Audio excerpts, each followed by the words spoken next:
दोस्तों, भारत को कला संस्कृति का देश कहा जाता है, जो कि सच भी है। लेकिन इसके अलावा एक और ऐसा सच है जिसको कोई भी झुठला नहीं सकता, क्योंकि ये देश कला और संस्कृति के साथ साथ विवादों का भी देश है। एक विवाद खत्म होता है तो दूसरा शुरू हो जाता है।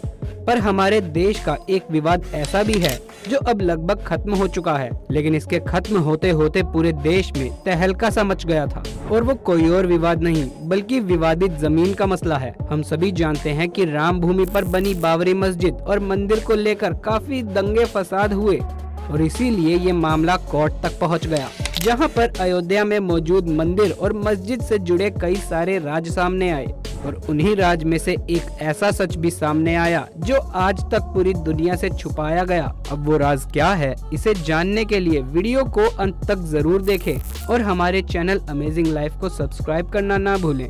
9 नवंबर 2019 यही वो तारीख थी जब सुप्रीम कोर्ट ने अयोध्या की विवादित जमीन से जुड़ा हुआ अपना फैसला सुनाया, जिसमें ये साफ कह दिया गया कि वहाँ मंदिर बनाया जाएगा।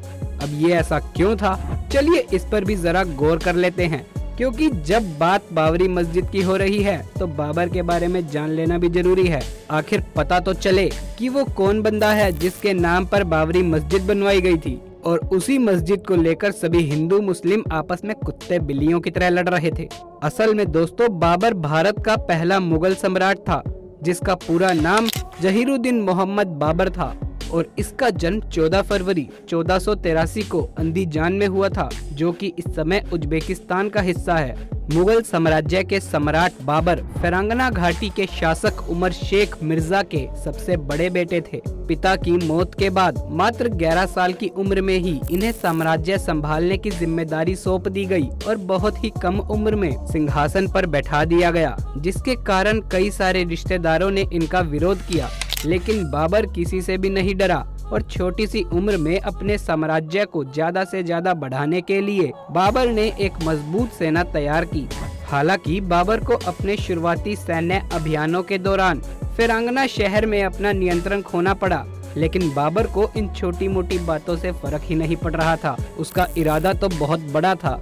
तभी तो बाबर ने सफदीक शासक इस्माइल प्रथम के साथ साझेदारी कर ली, जिसके बाद मध्य एशिया के कई सारे हिस्सों पर अपनी फतह हासिल कर ली। जिसके बाद बाबर की नजर भारतीय उपमहाद्वीप पर गई। फिर इब्राहिम लोदी द्वारा शासित दिल्ली सल्तनत पर हमला कर दिया और साल 1526 में पानीपत की पहली लड़ाई में इब्राहिम लोदी को भी हरा दिया। और इसके बाद ही भारत में मुगल साम्राज्य की शुरुआत हुई। इसके तुरंत बाद ही इन्हें मेवाड़ के राणा सांगा का सामना करना पड़ा, जिन्होंने बाबर को एक विदेशी के तौर पर चुनौती दी। लेकिन फिर बाबर ने खानवा की लड़ाई में राणा सांगा को भी हरा दिया। अब दोस्तों, आक्रमणकारी हो या विजेता, हम बाबर को कुछ भी समझें, लेकिन इनसे जुड़ी सही जानकारी लोगों के पास है ही नहीं। तभी तो मुगल सम्राटों में अकबर और ताजमहल बनवाने वाले शाहजहां का नाम सबसे सफल मुगल सम्राटों के तौर पर लिया जाता है। और लोगों को यही लगता है कि यही दो ऐसे मुगल सम्राट थे जिन्होंने अपने आप से हटकर दूसरों के लिए चीजें की थी। और बाबर से तो लोग इसलिए इतना ज्यादा चिढ़ते हैं क्योंकि उन्हें लगता है कि बाबर ने मंदिर को तुड़वाकर बाबरी मस्जिद बनवाई थी। लोगों को आज तक यही लगता है कि ये बाबर का कारनामा था कि उसने हिंदू धर्म के पवित्र मंदिर का अपमान करके अपने नाम की एक मस्जिद बनवा डाली। पर बहुत ही कम लोग इस बात को जानते हैं कि बाबरी मस्जिद बाबर ने बनवाई ही नहीं थी। अब आपके दिमाग में ये सवाल आ रहा होगा कि जब इस मस्जिद का नाम बाबरी मस्जिद है तो भला इसे बाबर ने नहीं तो किसने बनवाया? तो जनाब, बाबरी मस्जिद को बाबर की सेना के मुख्य सैनिक मीर बाकी ताशकंदी ने बनवाया था, जो ताशकंद में रहने वाला था। बाबर ने उसे अवध का गवर्नर बनाकर भेजा था। आपको बता दें कि कई सारे इतिहासकारों का ये कहना है कि पानीपत की लड़ाई में जीत के बाद बाबर की सेना ने अवध की तरफ जब अपना रुख किया तो बाबर आगरा में ही रुक गया और आगे की कमान बाबर ने मीर बाकी को सौंप दी थी। मीर बाकी बाबर को बहुत मानता था, इसलिए जिस मस्जिद पर सदियों से विवाद चला आ रहा है उसे मीर बाकी ने ही बनवाकर तैयार किया था। और बाबर को खुश करने के लिए उसने मस्जिद का नाम बाबरी मस्जिद रखवा दिया। अब बहुत से लोगों का ऐसा मानना है कि बाबरी मस्जिद को बाबर के आदेश पर ही बनवाया गया था, पर दोस्तों इतिहास के पन्नों को अगर खगोल कर देखा जाए तो ये बात हर तरह से सामने आती है कि बाबर का मस्जिद को बनवाने में फिजिकली कोई भी रोल नहीं था। वैसे दोस्तों कहानी यहीं पर खत्म नहीं होती, क्योंकि हम आपको एक और दिलचस्प बात बताते हैं। जिस बाबर को खुश करने के लिए मीर बाकी ने इस मस्जिद का नाम बाबरी मस्जिद रखवा दिया, उसी बाबर ने मीर बाकी को अपनी सेना से धक्के मारकर निकाल दिया था, क्योंकि जब मीर बाकी को लाहौर के पास का जबलपुर क्षेत्र दिया गया और साथ ही बल्ख जो कि अब अफगानिस्तान का हिस्सा है, वहां एक विरोधी को अपने कब्जे में करने की जिम्मेदारी दी गई। तब इन सारी चीजों को पूरा करने के बाद जब मीर बाकी वापस आया तो उसे चीन तैमूर सुल्तान के नेतृत्व में हजारों सैनिकों का कमांडर बना दिया गया। इसके बाद 1528 में सेना को एक अभियान पर चंदेरी भेज दिया गया। यहाँ से इनके दुश्मन भाग निकले और चीन तैमूर सुल्तान को उनका पीछा करने का आदेश मिला, जबकि कमांडर मीर बाकी को इससे आगे न जाने का हुक्म दे दिया गया। दोस्तों मार्च 1528 में बयाजिद और बिवान जो कि इब्राहिम लोदी की सेना में काम करते थे, उन्हें अवध के पास पकड़ने के लिए भेजा गया। इन दोनों ही मुगल सेना से लखनऊ का मुगल किला छीन लिया गया और 1529 तक लखनऊ को पूरी तरह से अपने कब्जे में रखा। अब दोस्तों मुगल सेना की इतनी बड़ी हार का जिम्मेदार मीर बाकी को समझा गया, क्योंकि लखनऊ के किले की जिम्मेदारी मीर बाकी के कंधों पर थी। लेकिन बाबर हार मानने वालों में से नहीं था, तभी तो उसने अपनी सेना के बाकी मुख्य सैनिकों के साथ साथ एक बहुत ही बड़ी सेना तैयार की और उस सेना को लखनऊ के जंग के लिए भेज दिया। बाबर की सेना काफी मजबूत थी, इसलिए जैसे ही बयाजिद और बिबान को जब इस खतरनाक और बड़ी सेना के आने की भनक लगी तो वो दोनों वहां से दुम दबाकर भाग निकले। ऐसे में बादशाह बाबर को ये समझ आ गया कि बयाजिद और बिबान को हराना इतना मुश्किल नहीं था। अगर ऐसा कुछ होता तो वो दोनों इस तरह डरकर नहीं भागते। इसलिए बाबर को ऐसा लगने लगा कि कुछ समय तक उसके हाथ से जो अवध की सत्ता चली गई थी, उसका जिम्मेदार और कोई नहीं है बल्कि मीर बाकी है, जिसकी वजह से बादशाह बाबर उससे बहुत ज्यादा नाराज हुए। और इसी वजह से 13 जून 1529 को बाबर ने मीर बाकी को अपना बुलावा भेजा और 20 जून 1529 को बादशाह बाबर ने मीर बाकी को अपनी सेना से निकाल दिया।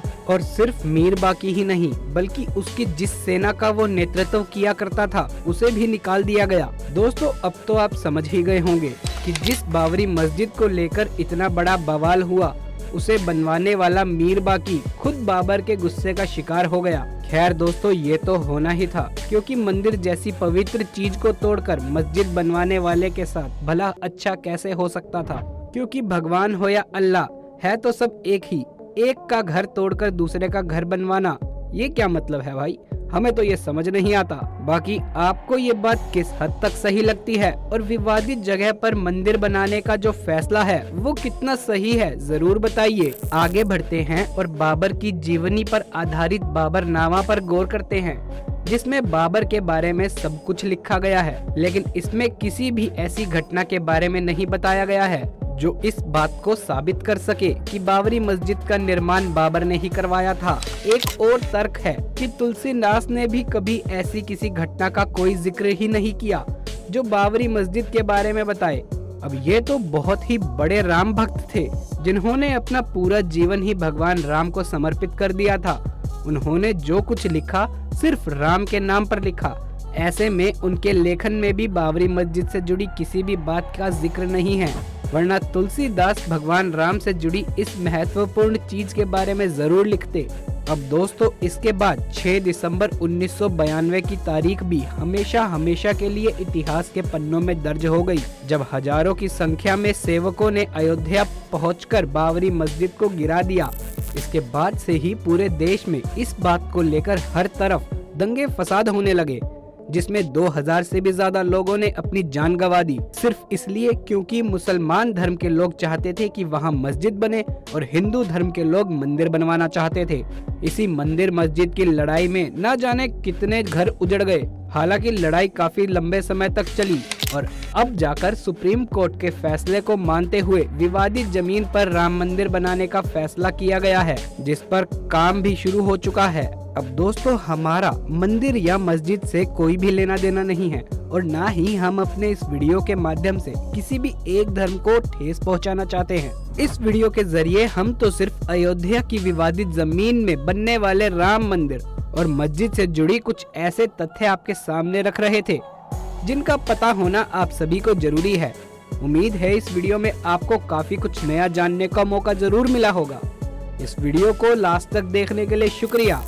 हमारे चैनल अमेजिंग लाइफ को सब्सक्राइब करके बेल आइकन दबाना ना भूलें। जल्द मिलेंगे अगली वीडियो में, तब तक के लिए धन्यवाद।